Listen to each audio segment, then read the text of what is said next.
पुष्कर सिंह धामी एक बार फिर मुश्किलों में दिख रहे हैं। 1 महीने पहले ही उन्होंने उत्तराखंड के सीएम पद की कमान संभाली है और अब उनके हाथ से सीएम पद खिसकता दिख रहा है। उत्तराखंड में वैसे भी बीजेपी 1 साल में 3 सीएम बदलने का प्रयोग कर चुकी है और राजनीतिक हालात इशारा कर रहे हैं कि चौथी बार फिर बदलाव हो सकता है। ऐसे में अपनी कुर्सी बचाने के लिए पुष्कर सिंह धामी को योगी आदित्यनाथ की शरण में जाना पड़ रहा है। तो क्यों मुश्किल में दिख रहे हैं पुष्कर सिंह धामी, देखिए रिपोर्ट। चंपावत में विधानसभा उपचुनावों का शोर थमने वाला है। 31 मई को वोटिंग होनी है और इसके लिए कुछ ही घंटों बाद 29 मई की शाम को चुनाव प्रचार थम जाएगा। चुनाव प्रचार से पहले सभी उम्मीदवारों ने अपनी पूरी ताकत झोंक दी है। वैसे तो राज्य में एक सीट की हार जीत से बीजेपी की सत्ता पर कोई फर्क नहीं पड़ेगा। बीजेपी की सत्ता बरकरार रहेगी, लेकिन इस सीट पर जीत सीएम पुष्कर सिंह धामी के लिए बेहद जरूरी है। हाल ही में हुए चुनावों में पुष्कर धामी को खटीमा सीट पर हार मिली थी। उसके बाद उनके लिए चंपावत की सीट खाली कराई गई और अगर धामी चंपावत से भी चुनाव हार गए तो फिर उन्हें सीएम पद से इस्तीफा देना होगा। इसलिए उन्होंने पिछले 1 महीने से चंपावत में अपनी पूरी ताकत झोंक रखी है। लेकिन कांग्रेस उम्मीदवार निर्मला गहतोड़ी ने धामी के सामने मुश्किलें खड़ी कर दी हैं।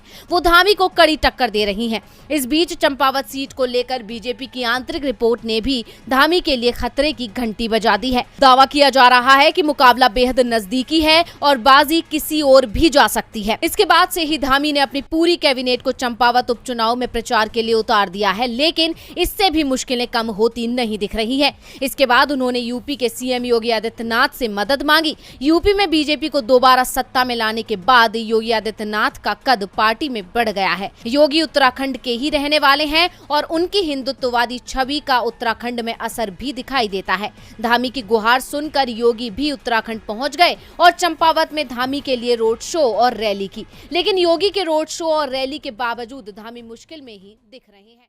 2014 में बीजेपी के सत्ता में आने के बाद से उसका एक ही लक्ष्य बन गया है, चुनाव और उसमें किसी भी तरह जीत हासिल करने की कोशिश। विकास, रोजगार, महंगाई जैसे आम जनता से जुड़े मुद्दों की जगह पार्टी ने देश में धार्मिक ध्रुवीकरण तेज करते हुए सत्ता पर निशाना साधा, जिसमें उसे काफी हद तक सफलता भी मिली। देश में बढ़ते ध्रुवीकरण को लेकर जमीयत उलेमा-ए-हिंद ने भी चिंता जताई है। यूपी के सहारनपुर जिले के देवबंद में जमीयत की बैठक बुलाई गई, जिसमें कई प्रस्ताव भी पास किए गए हैं। देश में मंदिर मस्जिद को लेकर शहर दर शहर विवाद शुरू हो गए हैं। वाराणसी की ज्ञानवापी मस्जिद, मथुरा की शाही ईदगाह, अलीगढ़ की जामा मस्जिद, कुतुब मीनार के अलावा महाराष्ट्र, कर्नाटक, राजस्थान में भी मस्जिद दरगाहों पर निशाना साधा जा रहा है। तेलंगाना के बीजेपी अध्यक्ष तो सभी मस्जिदों को खुदवाने की बात कर रहे हैं। इन सभी विवादों के बीच देवबंद में जमीयत उलेमा-ए-हिंद की बैठक हुई, जिसमें इन सभी मुद्दों पर चर्चा हुई। बैठक के बाद बोलते हुए जमीयत के अध्यक्ष मौलाना महमूद मदनी अचानक भावुक हो उठे। मदनी ने कहा, देश में आज हालात मुश्किल में हैं। अखंड भारत की बात तो होती है, लेकिन हालात ऐसे हो गए हैं कि मुसलमानों को अपनी ही बस्ती में चलना तक मुश्किल हो गया है।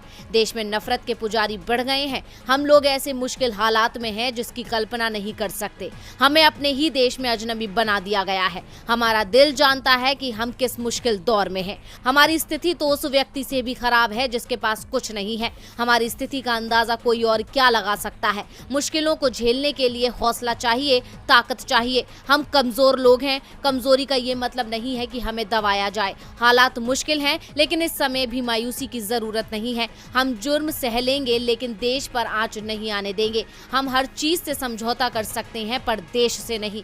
इस बात को हर किसी को समझने की जरूरत है। पूरे मामले में सरकार की खामोशी पर भी मदनी से सवाल उठाए गए। उन्होंने कहा कि मुश्किल के हालात और उस पर सरकारों की खामोशी अफसोसजनक है। ये स्थिति बदलनी चाहिए। मुल्क में जो बांटने वाला वातावरण है उसे खत्म करना होगा। नफरत के खेल को बंद करना और करवाना होगा। अगर जरूरत पड़ी तो जमीयत जेल भरने के लिए भी तैयार है।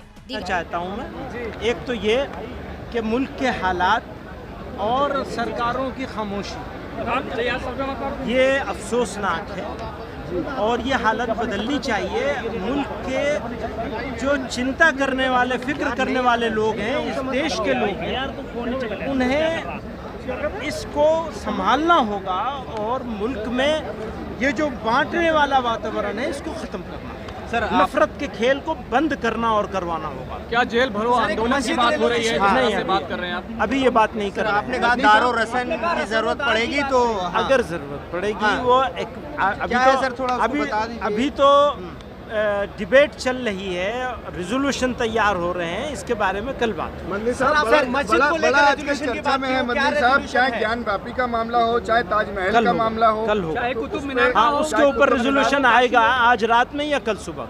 जी हाँ तो शुक्रिया। क्या जमीयत देश के लिए जेल जाने के लिए तैयार है? जमीयत वो जरूरत पड़ेगी तो सभी करेंगे। जिग्नेश मेवानी और बीजेपी की अदावत अब जंग में बदल चुकी है। जिग्नेश जहां जाते हैं वहां बीजेपी और आरएसएस की पोल खोलने का काम करते हैं। जिग्नेश के आरोपों से बीजेपी में बेचैनी बढ़ गई है। शायद यही वजह है कि बीजेपी किसी भी तरह से उन्हें गुजरात चुनाव से दूर करना चाहती है। तो वहीं जिग्नेश ने एक बार फिर गुजरात में कांग्रेस की जीत का दावा कर दिया है। देखते हैं ये रिपोर्ट। गुजरात विधानसभा चुनाव को लेकर इस वक्त सभी दल राजनीतिक गठजोड़ में लगे हैं, तो वहीं सत्ता पर काबिज बीजेपी को अपनी सत्ता गंवाने का डर सता रहा है। खासतौर पर इस बार उसे कांग्रेस से ज्यादा डर लग रहा है। राज्य में कांग्रेस तेजी से मजबूत हुई है। पार्टी से कई दिग्गज नेता जुड़ते जा रहे हैं, जिसमें एक नाम निर्दलीय विधायक जिग्नेश मेवानी का भी है। मेवानी ने दावा किया है कि इस बार गुजरात में कांग्रेस की सरकार बनेगी। इसके साथ ही उन्होंने ये भी दावा किया कि कांग्रेस गुजरात में मुख्यमंत्री पद के उम्मीदवार के रूप में किसी भी चेहरे को अभी पेश नहीं करेगी। चुनाव जीतने के बाद मुख्यमंत्री का चुनाव कर लिया जाएगा। जिग्नेश ने बीजेपी पर निशाना साधते हुए कहा कि मैं बीजेपी के लिए एक बड़ा वैचारिक खतरा साबित हो सकता हूं। लोगों को मुझ पर भरोसा है। कोरोना के दौरान उन्हें मुख्यमंत्री ही नहीं पूरे मंत्रिमंडल को बदलना पड़ा। जनता में आक्रोश है। बीजेपी को ये गलतफहमी थी कि वे कुछ भी कर सकते हैं। बीजेपी को लोगों की सोच की परवाह नहीं है, उन्हें संविधान की परवाह नहीं है, उन्हें कानून के शासन की परवाह नहीं है।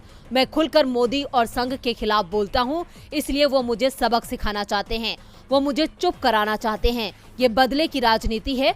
जब मुझे गिरफ्तार किया गया था तो लोगों ने हर जगह प्रदर्शन किया था। कांग्रेस पार्टी ने मेरा साथ दिया। राहुल गांधी मेरे साथ हैं। जिग्नेश ने दावा किया इस बार गुजरात में बीजेपी की हार तय है। हार्दिक पटेल को लेकर मेवानी ने कहा कि इससे कांग्रेस की संभावनाओं पर कोई असर नहीं पड़ेगा, सिर्फ मीडिया का ध्यान भटकाने की कोशिश है। पंजाबी गायक सिद्धू मूसेवाला अब नहीं रहे। दिन दहाड़े पंजाबी गायक सिद्धू मूसेवाला की गोली मारकर हत्या कर दी गई, जिससे पूरे पंजाब में सनसनी फैल गई। वारदात को गांव जवाहर के पास अंजाम दिया गया। वहीं मामले में जांच जारी है, लेकिन इस पूरे मामले में पंजाब सरकार बुरी तरह गिर गई है, विपक्ष के निशाने पर आ गई है। इतना ही नहीं, मूसेवाला का परिवार भी सरकार से नाराज है। बीते दिन पंजाब में एक ऐसी घटना हुई जिसने सभी का दिल दहला दिया। वहीं पंजाब की सुरक्षा व्यवस्था पर भी सवाल उठ रहे हैं, क्योंकि पंजाब की आप सरकार को सत्ता संभाले अभी ज्यादा समय नहीं हुआ है, लेकिन मान सरकार के अभी तक के कार्यकाल में कई घटनाएं हो गई हैं। अब सिंगर मूसेवाला की जान जाने के बाद पूरे पंजाब में जहां दहशत का माहौल है, तो वहीं सरकार के खिलाफ आक्रोश भी देखने को मिल रहा है। वहीं इस पूरे मामले में पंजाब की आम आदमी पार्टी की सरकार सवालों में घिर गई है। राज्य की मुख्य विपक्षी पार्टी कांग्रेस ने भी पंजाब सरकार को आड़े हाथों ले लिया है। पार्टी महासचिव प्रियंका गांधी ने पंजाब सरकार पर निशाना साधते हुए कहा, आम आदमी पार्टी की सरकार ने पंजाब की कानून व्यवस्था को जंगल राज में बदल दिया है और सुरक्षा व्यवस्था को राजनीतिक पसंद नापसंद के हवाले कर दिया है। कांग्रेस पार्टी अपने एक एक नेता और कार्यकर्ता को यकीन दिलाना चाहती है कि हम अपनी पार्टी के निष्ठान नेता को न्याय दिलाने के लिए पूरे जोर तरीके से आवाज उठाएंगे। इससे पहले कांग्रेस के पूर्व अध्यक्ष राहुल गांधी ने मूसेवाला के शोकाकुल परिवार के प्रति संवेदना प्रकट की थी। गौरतलब है कि ये घटना पंजाब सरकार के 424 लोगों की सुरक्षा वापस लिए जाने के एक दिन बाद हुई है। ऐसे में सरकार का ये फैसला उसके लिए मुसीबत बन गया है। भारतीय जनता पार्टी का कहना है कि मान सरकार ने सुरक्षा वापस ली, इसीलिए ये घटना हुई है। तो वहीं विपक्ष के साथ ही मूसेवाला का परिवार भी आप सरकार को इस घटना का जिम्मेदार बता रहा है। मूसेवाला की मां चरणजीत कौर ने कहा कि उनके बेटे की हत्या के लिए भगवत मान सरकार और अरविंद केजरीवाल जिम्मेदार है। वहीं मूसेवाला के पिता ने हत्या के सिलसिले में मानसा में एफआईआर दर्ज कराई है। एफआईआर में कहा गया है कि ना तो मूसेवाला के साथ बुलेट प्रूफ गाड़ी थी और ना ही पंजाब पुलिस के दोनों कमांडो उनके साथ थे। वहीं परिवार ने पोस्टमार्टम करवाने से भी इनकार कर दिया है। वहीं हत्या की जिम्मेदारी लॉरेंस बिश्नोई गैंग के सदस्य लक्की ने ली है।